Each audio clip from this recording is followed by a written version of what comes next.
Halo semua, perkenalkan nama saya Siva Walia Palupi dengan NIM 230103015 dari Prodi Pendidikan Luar Sekolah. Di sini saya akan membahas bagaimana cara kita sebagai mahasiswa itu beretika dalam pemanfaatan teknologi AI. Jadi teman-teman, penggunaan AI memang dalam dunia pendidikan itu kan semakin luas, mulai dari platform pembelajaran online yang personalisasi hingga alat bantu penulisan tugas. Jadi AI ini telah menjadi bagian integral dari kegiatan belajar. Namun di balik kemudahan yang ditawarkan muncul juga pertanyaan tentang bagaimana etika penggunaannya, terutama bagi mahasiswa. Begitu. Meskipun AI itu dapat melakukan banyak tugas, jadi peran manusia dalam dunia pendidikan itu tetap sangat penting, teman-teman. Guru itu masih dibutuhkan untuk memberikan bimbingan, motivasi, dan membangun hubungan yang mendalam dengan siswa. Jadi AI ini hanya sebagai penunjang bagi pembelajaran dan bukan sebagai alat bantu, dan terutama bukan juga sebagai pengganti guru, begitu teman-teman. Jadi di sini tuh pendidik itu memang memiliki peran yang sangat penting dalam membimbing mahasiswa dalam penggunaan AI. Jadi di sini tuh pendidik atau dosen atau tenaga pendidik itu perlu mengajarkan mahasiswanya itu bagaimana menggunakan AI secara etis, bagaimana juga kita sebagai mahasiswa itu mengevaluasi informasi yang dihasilkan oleh AI, dan bagaimana kita sebagai mahasiswa itu dapat menjaga integritas akademik. Jadi teman-teman, alih-alih menggantikan peran manusia, AI itu memang seharusnya menjadi alat bantu yang melengkapi kegiatan manusia, bukan sebagai pengganti manusia itu sendiri. Jadi di sini memang dosen atau tenaga pendidik itu dalam lingkup perguruan tinggi itu perlu mendorong mahasiswa untuk mengembangkan keterampilan berpikir kritis, kemudian mengembangkan analisis kritis juga, dan kreativitas, yang ketiganya itu merupakan keterampilan yang sulit ditiru oleh AI, yang seperti yang kita tahu terkadang memang AI itu tidak bisa memberikan jawaban yang sangat kompleks seperti kemampuan berpikir kritis yang dimiliki oleh manusia. Jadi memang di sini manusia itu memang harus lebih selektif terhadap perkembangan AI. Kemudian etika yang selanjutnya itu perlu adanya regulasi dan kebijakan yang jelas terkait penggunaan AI, terutama dalam dunia pendidikan atau cakupannya yang saat ini tuh lebih ke mahasiswa gitu. Regulasi ini tuh bertujuan untuk melindungi hak-hak mahasiswa, kemudian juga untuk menjaga integritas akademik, dan memastikan bahwa AI itu digunakan untuk tujuan yang baik, karena sejatinya terkadang memang AI itu digunakan sebagai pengganti pendidik itu. Jadi di sini AI ini memang harus lebih selektif dalam menggunakannya. Kemudian etika penggunaan AI dalam pendidikan itu memang sebuah isu yang terus berkembang. Seiring dengan perkembangan teknologi, jadi AI itu perlu dievaluasi oleh kita, dan bagaimana kita itu dapat beradaptasi terhadap norma-norma etika yang berlaku gitu. Dalam menghadapi tantangan yang muncul dalam penggunaan AI, utamanya itu potensi plagiarisme, karena terkadang memang mahasiswa itu mengutip beberapa seperti jurnal itu tidak mencantumkan daftar pustaka. Jadi saat dideteksi itu terkadang terdapat plagiarisme.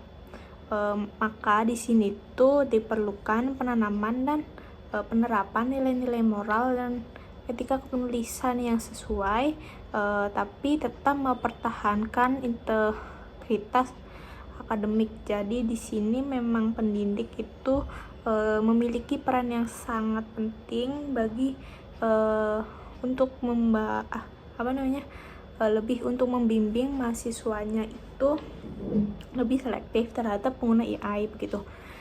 Jadi di sini ada juga menurut ahli, yaitu kira di tahun 2021 itu terdapat 3 prinsip dasar untuk menilai potensi plagiarisme berdasarkan integritas penelitian. Antara lain ada kejujuran, orisinalitas, dan kepenulisan.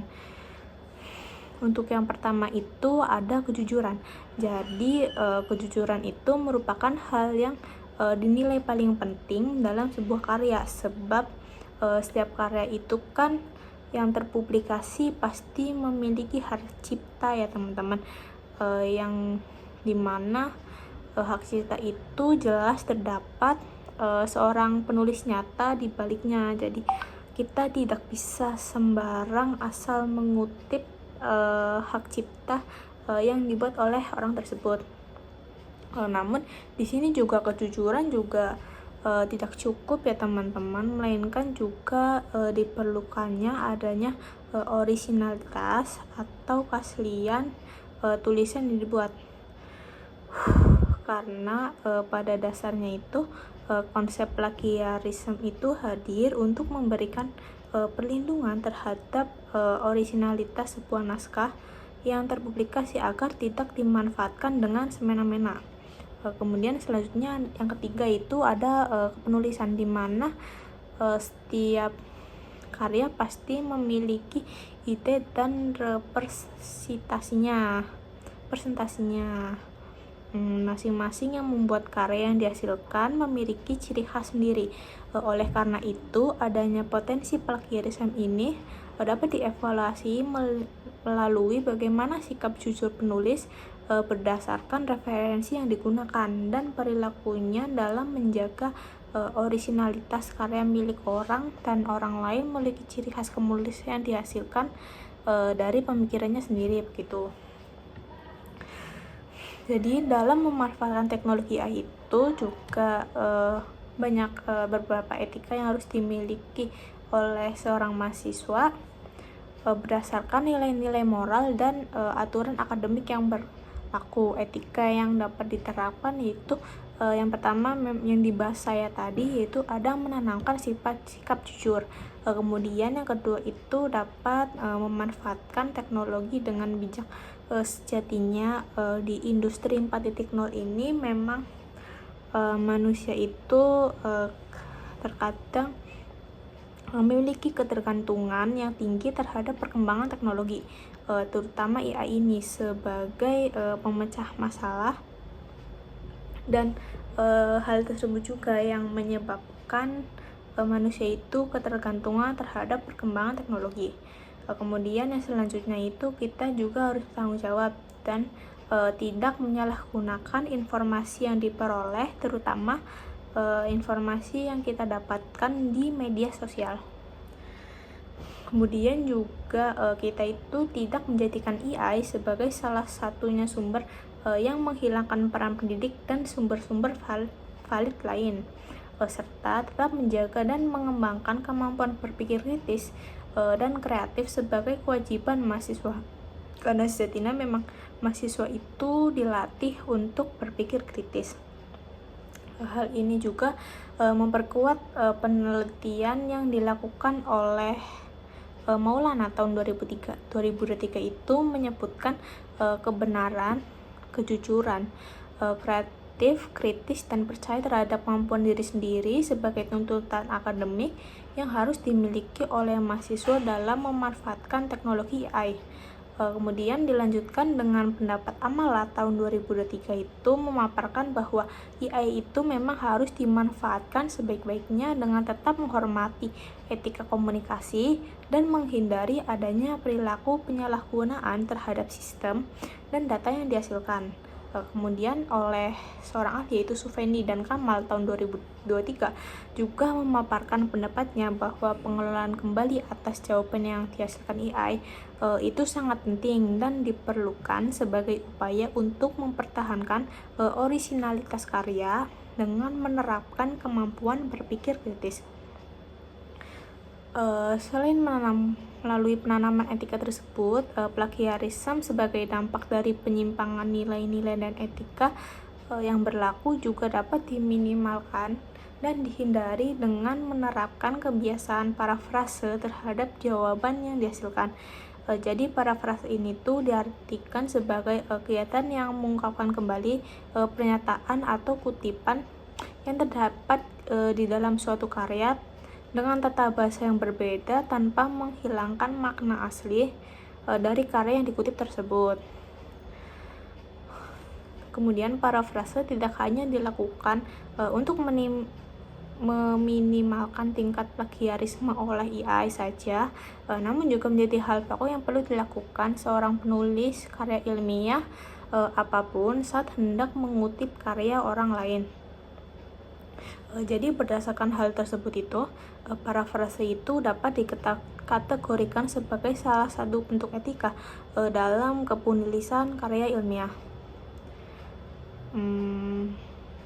Karena parafrase ini dampaknya memang sangat bermanfaat untuk menurunkan resiko plagiarisme dari informasi yang dihasilkan gitu. Kemudian menurut Faiz dan Kurniawati tahun 2023 itu terdapat beberapa alur strategi penanaman dan pengembangan nilai yang bisa diterapkan dalam memanfaatkan AI, yaitu ada moral knowing, habituation, dan culturation academic. Untuk hal yang pertama itu ada moral knowing. Moral knowing ini dimaksudkan ini untuk memberikan pemahaman mengenai etika-etika dan moral yang harus dilakukan ketika seseorang itu memutuskan untuk memanfaatkan AI dalam penyusunan tugasnya. Jadi sebelum menggunakan AI ini, mahasiswa harus bertanya kepada dirinya sendiri, misalnya tuh untuk apa saya menggunakan AI ini, apakah tujuan saya itu etis, apakah saya memahami potensi bias dalam algoritma yang saya gunakan. Jadi mengapa moral knowing ini penting? Moral knowing ini penting untuk mencegah penyalahgunaan dengan memahami etika. Jadi mahasiswa itu dapat menghindari penyalahgunaan AI untuk tujuan yang tidak bertanggung jawab. Kemudian moral knowing ini penting juga untuk memastikan keadilan. Moral knowing ini memang dapat membantu mahasiswa untuk menggunakan AI secara adil dan tidak diskriminatif. Kemudian yang ketiga itu moral knowing ini dapat melindungi privasi. Jadi mahasiswa itu akan lebih peduli terhadap privasi dan data mereka, dan mereka itu tidak akan sembarangan membagikan data pribadi mereka ke sembarang orang gitu. Kemudian moral knowing ini juga bertujuan untuk menjaga kemanusiaan.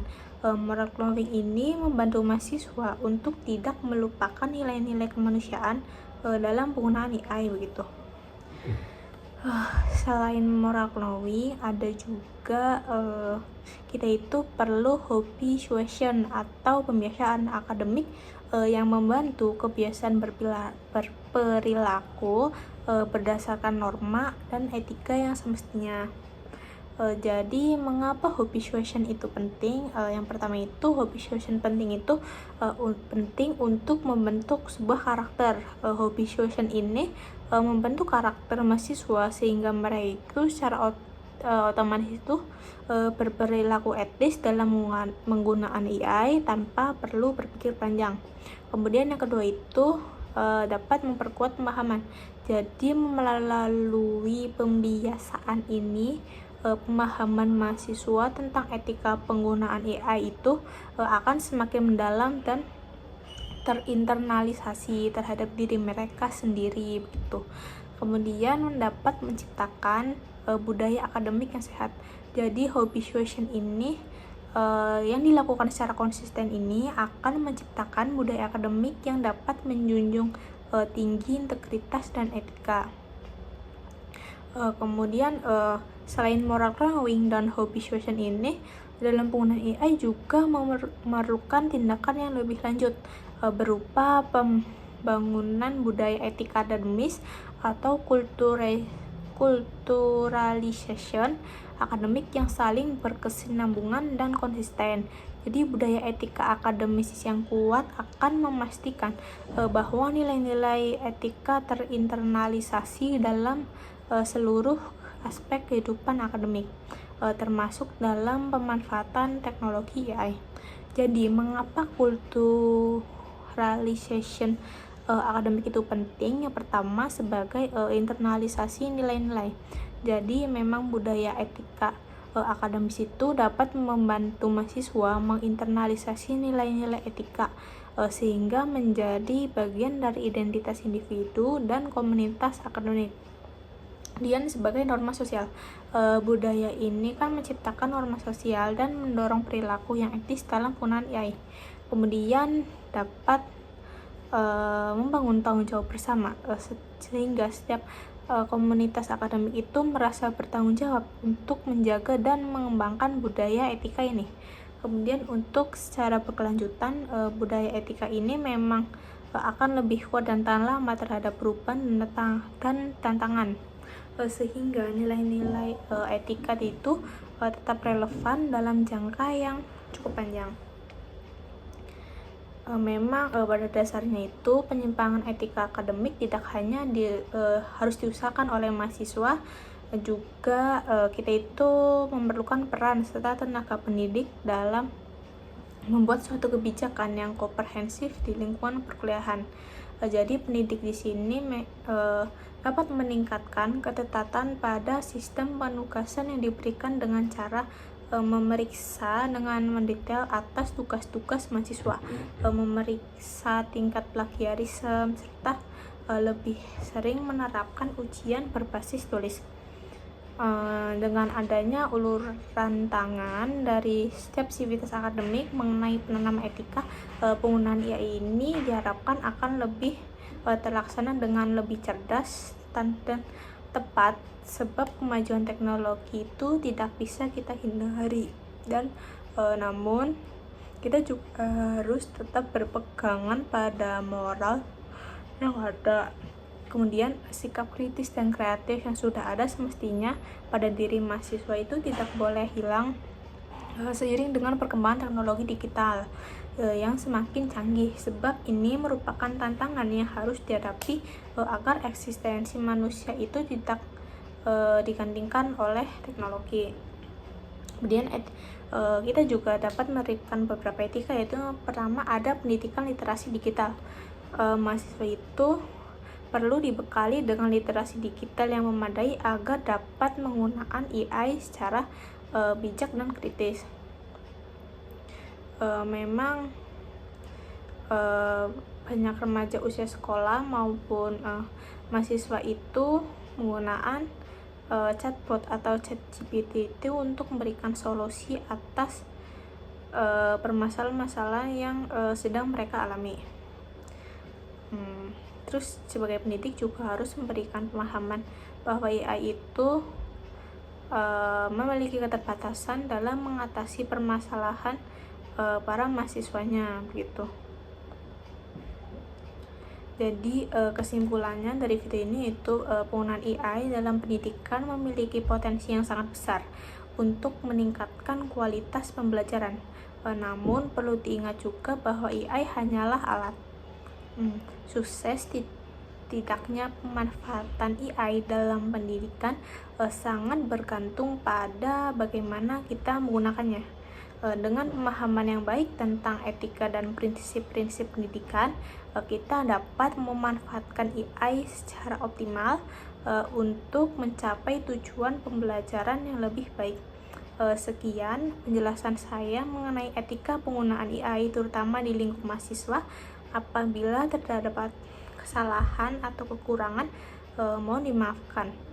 Sekian dari saya, Syifa Awalia Palupi dari Prodi Pendidikan Luar Sekolah dengan NIM 230103015. Pamit undur diri. Wassalamualaikum warahmatullahi wabarakatuh. Bye.